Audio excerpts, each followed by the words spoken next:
alaikum. Na ngeen def ça va. Voilà fii aussi beneen endroit la buñ denc yeneen i ceeb encore ah. waa Siber ñoo def ni. Ah ok.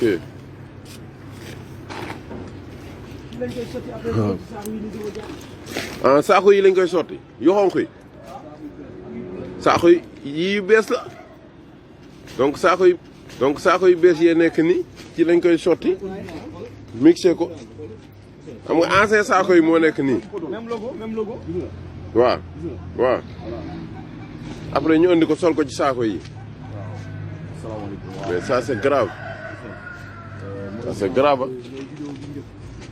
xoolal di ceeb lii ñu bëgg sénégalais lekk ko di sa moo ëpp li ma njëkk a film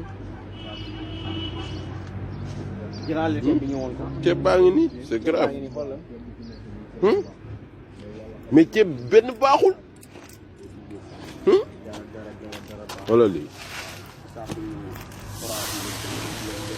c'est grave lii Sénégal yëpp war nañ cee bàyyi xel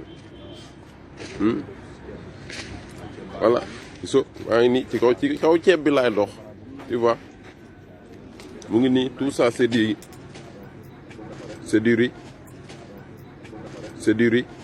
ceeb bu baaxul bu périmé saxee yàqu ñu koy sol ci yeneen sac di ko jaay c'est grave.